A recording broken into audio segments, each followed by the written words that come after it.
Welcome to the Human Flourishing Project. I'm Alex Epstein. The topic of today's episode is how lucky we are to be alive right now. Now, many of you who have heard or seen the musical Hamilton will probably know that expression. It comes up in a couple of the songs, including the song the Schuyler Sisters. They say, look around, look around. I'm not going to attempt to sing it. Look around at how lucky we are to be alive right now. Look around at how lucky we are to be alive right now. History is happening in Manhattan, and we just happen to be in the greatest city in the world, And the thing I really like about this expression is it's an expression of appreciation. And as I've discussed on previous episodes, appreciation is this incredible phenomenon that I'm trying to understand better. I think it often is attempted to be captured under the heading of gratitude, which I have some issues with, as I addressed in previous episodes. But let's just suffice it to say, there's a lot of amazing benefits that come from proper appreciation of things. One I've been thinking about recently is that appreciation adds a lot of joy to life by creating unexpected positives. See, they like unexpected positives.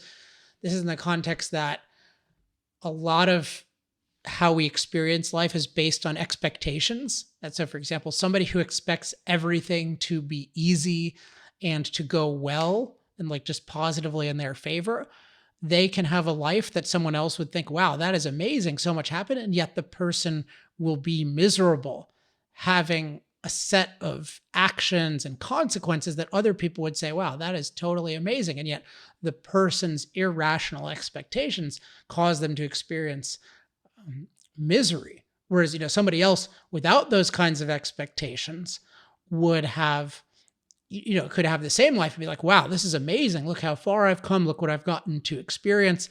And for them, the negatives would be like, yeah, well, of course I expected some negatives. That's, I wasn't expecting anything different, but I didn't even expect that it could be so positive. So I had an episode on an exploration of expectations where I discussed some of that. So you think about you're changing your expectations a certain way to avoid this chronic problem of taking positives for granted. And so when this expression, how lucky we are to be alive right now, makes us think about, okay, what things are there in the world today that I'm really glad, I was going to say grateful. So that is interesting. I think that I really appreciate existing right now. And in this, and in particular, what this captures is things that exist in the society. So I'm not talking so much about like, okay, I'm really grateful for this person that I know, or this person that did a certain thing for me, though those can happen. And I am noting, by the way, that I am saying grateful and appreciate. So I continue to think about what's the relationship between those and why I prefer appreciate, but then sometimes I use grateful. So I'll continue thinking about that. But whichever one you use, I would suggest focusing on appreciation. This idea of thinking about, okay, what do I appreciate is important in terms of the idea of I really appreciate certain things about the world that are true right now. And I think it's particularly important because it's very easy to not appreciate certain things about the world right now. And there are plenty of things to not appreciate. And sometimes we disagree on what those are. But I think everyone, with any view that anyone has of the world today, because there's so much conflict and chaos and different kinds of change in different directions, I think just about all of us will think, yeah, there's a lot in the world today that I'm concerned about, that I don't appreciate, that I think is going downhill. And that can, if that's unchecked and if that's not countered by appreciation of a lot of positives, it can do an irrational amount of damage to one's enjoyment of life. So think of it as a very powerful device to think about, okay, how lucky we are to be alive right now. And so what I want to talk about today is just the general practice of thinking of things that you in particular feel lucky about or appreciative of in the world. And I would think of it in particular like, what are things that affect your values concretely? So not just, you can have things like, yeah, I'm really glad that medical care is in a very evolved state. And particularly if you had some sort of medical scare that could be really salient to you, you could just be, yeah, it's a world of opportunity. But so those are all good. But there's also just thinking about what some specific things that exist today that you derive a lot of joy from and other benefits from that did not exist, maybe even in the recent past, let alone the distant past. So I'm going to give 3 examples and just to illustrate how to go about this, and then give some general guidelines for thinking of examples of your own. So I'll go through each of these pretty quickly. The first one for me is the accessibility of an aligned audience. The accessibility of an aligned audience. So what I mean is, for those of us who have ideas about the world and want to share them, particularly in some sort of professional capacity, there is nothing like today's world in terms of being able to access an audience of people who are aligned with the ideas one is sharing. And it can be aligned as in, it can be they're initially aligned, but I think more importantly, the broader idea that they are potentially aligned, including people who are already aligned, but also people who don't think of themselves as aligned, but might be. So for example, with my ideas on energy, I've recently been sharing them with a lot of people in the crypto/Bitcoin community. And that has led to a lot of interesting conversations and a lot of people finding value in my ideas. And so that's an example of maybe they didn't think they were aligned. Maybe I didn't think they were aligned, but it turns out there are people in that audience who are aligned. And I contrast this with, I might have told this story on this podcast before, when I was a columnist at Duke University I ran a paper called the Duke Review, which was my own. I ran that actual paper. That was an alternative paper, mostly editorials. It wasn't mainly a news paper. But then the Duke Chronicle, the mainstream publication, had me on as a columnist for a year before I was let go. And I had this column that I wrote where I was sharing my ideas. And my recollection is there are something like 59, that's the number I remember. I don't really claim it's accurate, 59 letters to the editor, all negative, and basically no positive. And I usually tell this story in connection with, well, I wasn't deterred because I really liked writing and I thought the ideas I had were important. But it would have been a lot nicer had I been able to access more aligned people. And even that we're talking the year 99, 2000, when I was a sophomore.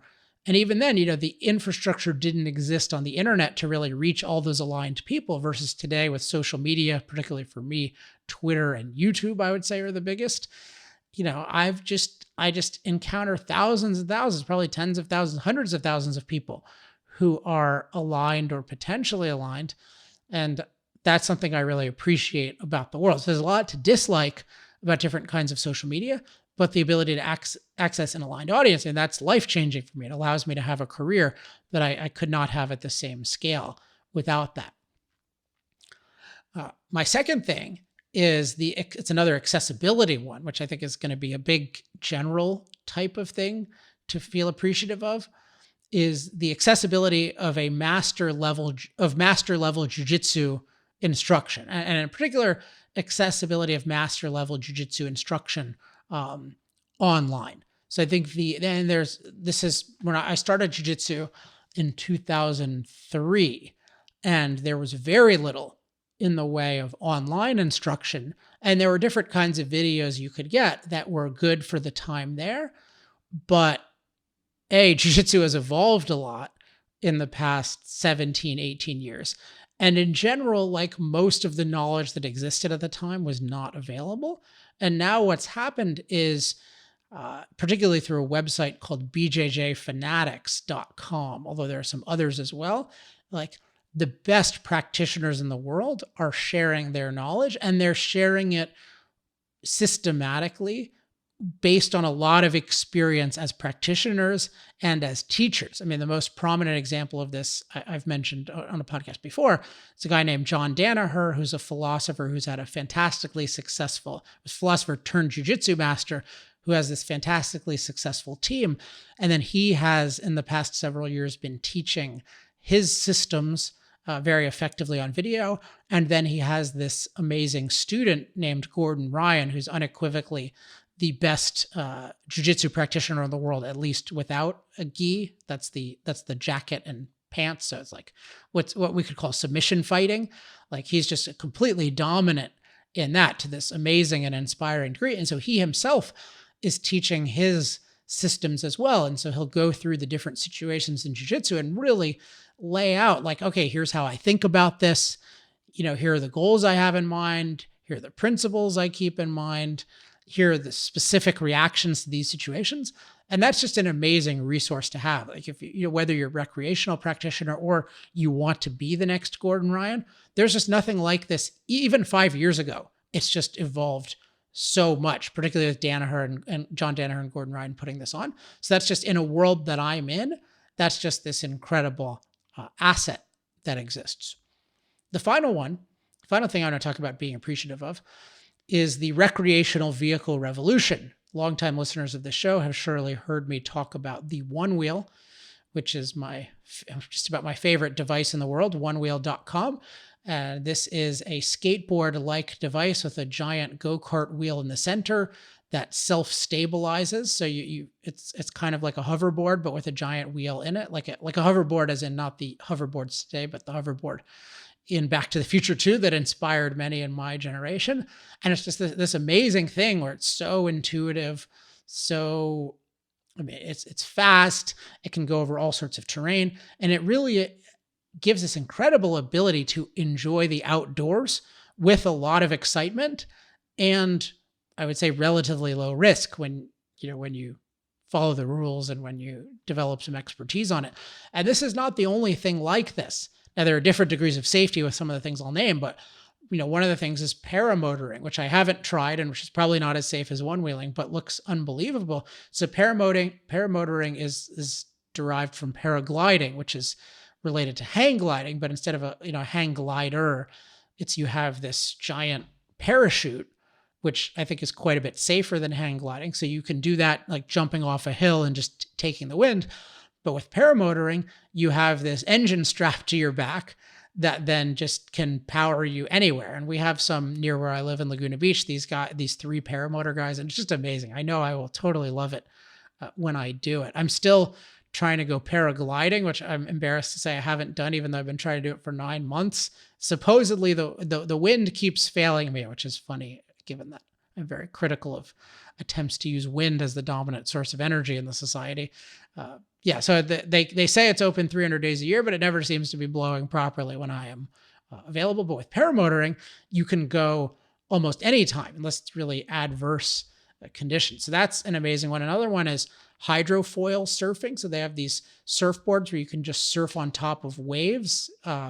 It's hard to explain, but if you look it up, you'll see it. And it's another thing. There's another one actually that I tried, which was really fun, which is the pedal kayak, where that's probably been around for 20 years or so. I'm not exactly sure, but it's definitely evolved a lot. And now there are motorized versions, but basically instead of having a, kayaking with the oars, you can just pedal. It's this, I think the main one I know of is made by Hobie, and it's a really cool experience. It's like a very much more sophisticated pedal boat or paddle boat, however you say it. And it's just another case where there are all these machines being invented and commercialized that allow us to enjoy the outdoors in all sorts of exciting ways. So just being able to go to places that you couldn't go.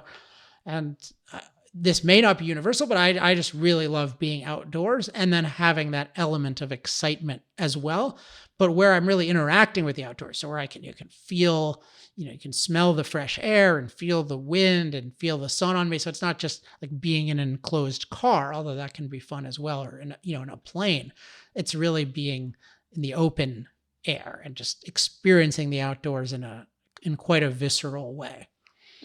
So those are my 3 things that I think of in terms of this, how lucky we are to be alive right now. But I encourage you to think of your own. Just some categories, I think that might help prompt this. So one category could be, what are fields today, like disciplines that are at a good stage of evolution? So you might think, jiu-jitsu is at a much better stage, or another one I think is a much better stage than it used to be is psychotherapy in terms of what's available today in terms of stuff that's been tested and that works at least quite well. In terms of what's available now versus what's available 20 years ago. It's definitely not my field of expertise, but I definitely have, from what I've seen and talking to my girlfriend who is in the field, um, I think there's just much better options today and much more knowledge about what is effective to different degrees or not than used to exist. So that could be one you might really appreciate. There's this general category of accessibility, which I mentioned with two of mine, where just because of the internet, there's so much, and then different tools on the internet, including different social media platforms, just the ability to access different sorts of things. Anything that can be put on the internet can be accessed, and that just leads to all these amazing possibilities. There's new kinds of products, so like those recreational vehicles are just one of many types of products that exist. There can be an art or artist that you really like, and that can be broad. So I mentioned this guy in jiu-jitsu, Gordon Ryan. So right now he's just at a level of dominance in jiu-jitsu that really has no recent precedent. So just for jiu-jitsu people, I mean, that there are kind of two figures that might be on that level in the past. So there's a guy named Hodger Gracie, but I don't even think he was as dominant as Gordon Ryan, although he was dominant with the gi and without the gi. And then the kind of ultimate dominant legend in jiu-jitsu is an idol of mine, Rickson Gracie. And he was before they had as much competition, but he just won all the time in every medium and just was totally viewed by everyone, his contemporaries, as just on a totally different level. So whenever you get these people who are just on a totally different level and there's competition, but nobody can do anything about them, that's a really cool thing. Or you just think about when Michael Jordan was at his peak there, and those are just athletes, but of course there can be, TV shows or things that you like there. I even, one that I don't have an 100% love of it, but I am very impressed, is the show Curb Your Enthusiasm with Larry David, who's the co-creator of Seinfeld. And I mean, that is really impressive. This guy has had a show that's very relevant and funny, and it's been on for literally 20 years. And it's still to the point where, yeah, I'm really looking forward to the next season. So that is quite an impressive guy and quite an impressive product. Another thing could be, this is a little bit more personal, but like people you get to work with. So I have a few people in particular that I get to work with. I think, wow, I'm really, really glad and appreciative that these guys are alive and that I'm in a position and they're in a position where we can work together, because that doesn't always happen. And then a final one, another personal one, is just, appreciating a particular stage of life. And this is, so for example, I think people with kids should have this and really have this. I have this a lot with my dog, Sherlock. So he's 2 right now, and he's just at a great stage of life and I really just every morning I really appreciate him and I get excited to see him, and just I do have that experience that I would like to have even more generally of other things, where I just think, yeah, like I'm so glad I have this dog, and I'm really glad that I'm alive right now and he's alive right now. And I think with with dogs that can be particularly salient, because the dogs don't live as long as we do, although he is going to live, I'll do everything I can to make sure he lives a very long life for a dog. But I really do hold it in my mind as, yeah, like I'm really glad that he's around and that he's in this great state that he's in, and I am going to enjoy that. And I found the same thing, with older relatives. So one of my grandfathers in particular, the last of my grandparents to die, I really, he was the one I was closest to. And I really, toward the end of his life, made a point. I really appreciated the time I had with him. And that just made it, that led to a lot of really satisfying experiences. And it made it a lot easier to deal when he did die, because I did feel like, yeah, I really made the most out of this opportunity. I really appreciated the opportunity to spend time with him. And I took that time. So those are a number of ways in which you can appreciate how lucky we are to be alive right now. And I think that will bring you a lot of joy. So encourage you to do it and let me know your results. As always, if you have any questions, comments, love mail, or hate mail, you can email me at alex@alexepstein.com. You can discuss this on Facebook at facebook.com/Human Flourishing Project. You can sign up for updates at humanflourishingproject.com. I'm pretty sure it's working right now. If not, just send me an email and say, HFP updates in the subject, and I'll put you on that list.